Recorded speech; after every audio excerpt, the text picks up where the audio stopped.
జగన్మోహన్ రెడ్డి గారి నేతృత్వంలోని వైసీపీ అధికారానికి దూరమైన తర్వాత బై డిఫాల్ట్‌గా అధికారం ఎక్కడుంటే అక్కడికి పోయే జంపు జలానీలు అన్ని పార్టీల్లోనూ ఉంటారు కాబట్టి, వైసీపీలో కూడా ఫస్ట్‌లో ఆ జంపు జలానీలు ఎక్కువ మందే కనిపించారు. అండ్ కొందరు కీలక నేతలు అనబడే వాళ్ళు కూడా వైసీపీ నుంచి బయటకొచ్చి రాజకీయంగా సైలెంట్ ఉంటూ వచ్చారు. ఇది ఫస్ట్‌లో జరిగింది. కానీ ఈ మధ్య కాలంలో వైఎస్ఆర్ కాంగ్రెస్ పార్టీ వైపు నుంచి ఓ చిన్న చితక నేత కూడా పార్టీ మారే ఆలోచన చేయడం లేదు. పైపెచ్చు అధికార పార్టీలో ఉన్న వాళ్ళే మళ్ళీ వైఎస్ఆర్ కాంగ్రెస్ పార్టీ వైపు వచ్చేకి మొగ్గు చూపుతున్నారు అని, వైసీపీ నుంచి వెళ్ళిన వాళ్ళే వేరే పార్టీల్లో మళ్ళీ జగన్ గ్రీన్ సిగ్నల్ ఇస్తే వైసీపీలోకి తిరిగి రావాలి అని ఎదురు చూస్తున్నారని చెప్పి వార్తలు వస్తూ ఉన్నాయి.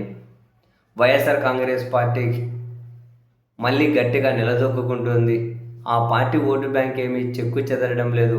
ఆ పార్టీ క్యాడర్ చాలా కసిగా పనిచేస్తున్నారు అన్న సంకేతాలు వైసీపీ నుంచి ఎవరిని బయటకు వెళ్ళనిచ్చే విధంగా, అంటే వెళ్ళే విధంగా ఆలోచన కానీ చేయడం లేదు.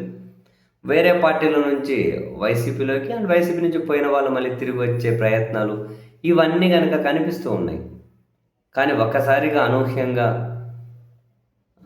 తెలంగాణ ప్రాతిపదికన ఎక్కువ పనిచేసిన తెలుగుదేశం పార్టీకి కూడా ఏదో అది ఒక సొంత ఛానల్ లాగా భావించే ఒక ఛానల్లో వరుస పెట్టి కథనాలు వచ్చాయి.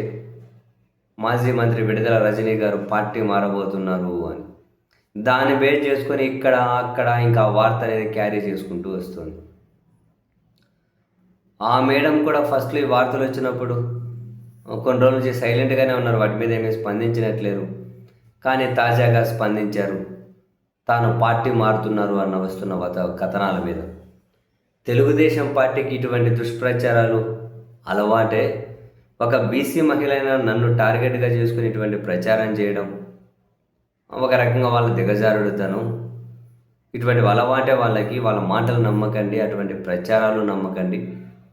నేను వచ్చేసారి చిలకలూరిపేట నియోజకవర్గం నుంచే నేను పోటీ చేస్తాను అని చెప్పి ప్రభుత్వ మెడికల్ కాలేజీలను ప్రైవేట్ పరం చేయడాన్ని వ్యతిరేకించుకుంటూ మా నియోజకవర్గంలో దగ్గర 65,000కు పైగా సంతకాల సేకరణ చేశాం. ఇవన్నీ కలెక్టర్ ఆఫీస్లో ఇస్తాం. ఇటువంటి పార్టీ మారుతున్నారు అని కొన్ని రోజుల నుంచి వచ్చిన కథనాలు మీరు అసలు నమ్మకండి. ఇవి నన్ను టార్గెట్గా చేసుకొని మాత్రమే ప్రసారం చేస్తూ ఉన్నారు. తెలుగుదేశం పార్టీ వాళ్ళ పని ఇలాగే ఉంటుంది